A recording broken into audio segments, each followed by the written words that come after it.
we'll be giving advice to new incoming medical students. Just a little disclaimer before we get into all of this is, number one, that what I'm about to say is completely based off my own personal experiences.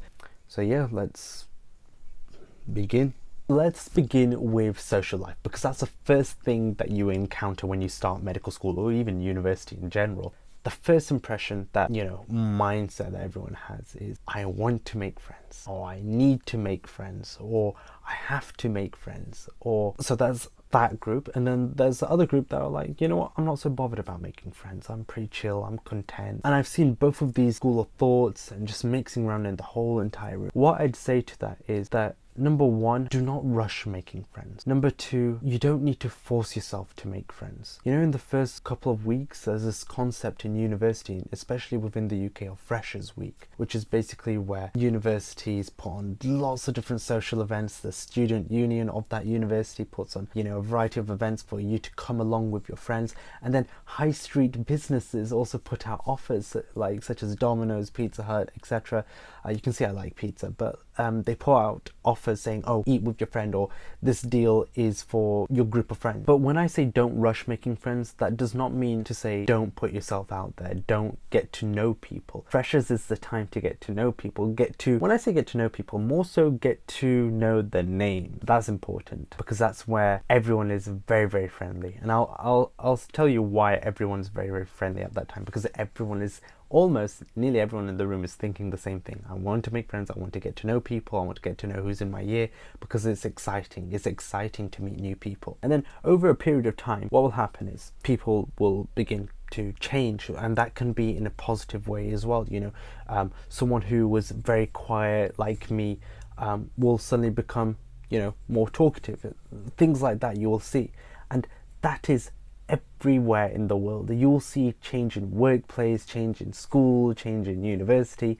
And the reason why I'm talking about change, some people don't expect change. Nothing is permanent except change. If you make friends, all well and good. If you don't make friends, all well and good. Let me tell you this, you've got 5 years or even 6 years. And 5 years with the same people, and you're going to tell me you won't eventually make friends? Come on.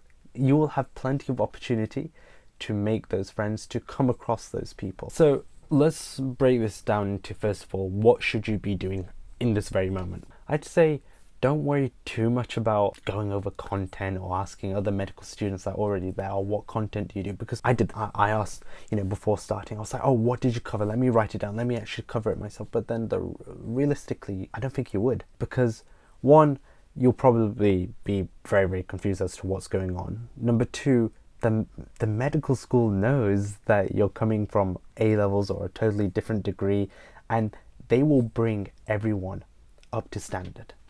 So don't worry about that. If anything, if you really want to go over your, A-level biology stuff, or go over, the basics of sciences, if you really, really wanted to, because that's typically where majority of us at medical school begin, the basics of sciences, looking at the cell. So if you really wanted to. But if you were to ask me personally, I'd say enjoy your time, spend your time at home with family, enjoy this free time you have. So now, assuming that you've already started and you're already here, what happens now? So you're at medical school, and what to expect in terms of academic content and all of that stuff. Well, every medical school has their, own, you could say, unofficial syllabus, or things that they will cover over the semester or 2 semesters, and you will be told what you will end up covering. And you can even ask medical students that are already there and ask them, what is the process like, what do you end up studying? So you won't feel lost, that's for sure, because there's such a good network of medical students at each medical school that they know what everyone will go through, and they will always support one another. And I think that's one of the magical things about medical schools. So let's talk about technology and academia. A lot of students go for iPads, and there came a point where I was like, I need an iPad. For what reason, I don't know. Probably just conformity, but let me just tell you now, you can survive without an iPad. Let me tell you this. I started off with paper and pen, then I shifted to a big massive laptop, and then I shifted to a different laptop which could be converted into a tablet. And now looking at it, I'm like, I don't use the tablet function as much as I do as the laptop function. And then now I'm thinking maybe for second year I use pen and paper. I'm literally going back in time. So, but I think this is a natural thing to do. I haven't experienced the entirety of medical school yet. I've still got a lot to learn, a lot more to explore. As you can see already, that I'm moving all over the place. If you are thinking you need an iPad, I'll clear this now. You don't need an iPad. But the question is an iPad useful? Yes, it is useful. But if I was to say between an iPad and a laptop, 101% a laptop. iPads can't do the same things that laptops can do. The functionality, the ability to multitask on a laptop is a lot easier than on an iPad, in my personal opinion, or even a tablet in general.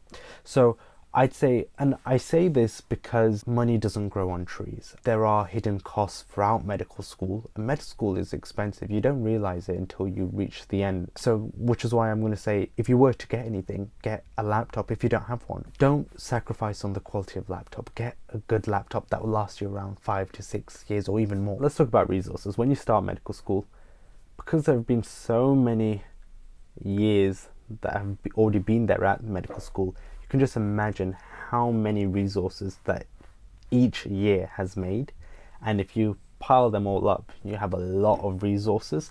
So that's just from the students. Likewise, the university will also have their own resources to provide for you.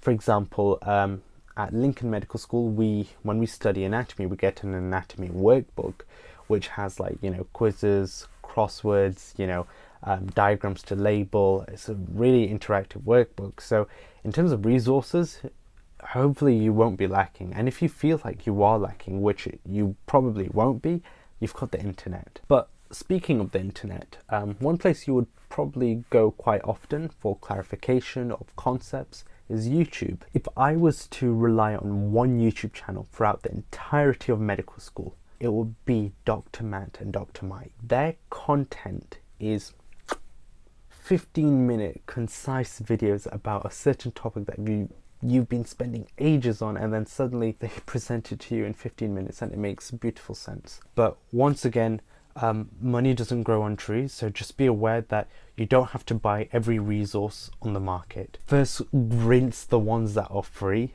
and such as YouTube and once again Dr. Matt, Dr. Mike, but you get the idea. So with regards to anatomy and its resources, I'm lucky to have gone to Lincoln Medical School because we get given these anatomy workbooks which cover pretty much everything that we need to know, and it's interactive, it's fun. Other resources that we get given are, like other worksheets, multiple choice questions that we might get from our peers. There's a whole load of other resources out there, and the other benefit is that lecturers are willing to answer your questions. They are willing to spend time with you explaining concepts and stuff, whilst there might not be as much as A-levels where you can just knock on the door and walk in. But once again, you've got to remember that this is university, it's like much bigger. But at the same time, in my personal experience, I haven't really noticed too much of a difference in terms of how much help I ask for and how in terms of availability and all of that stuff. So I found that reaching out to lecturers has been so helpful, and even more helpful that they are willing as well. So I'm really grateful to have gone to Lincoln Medical School. So if you're thinking to go there, 101% I'd recommend.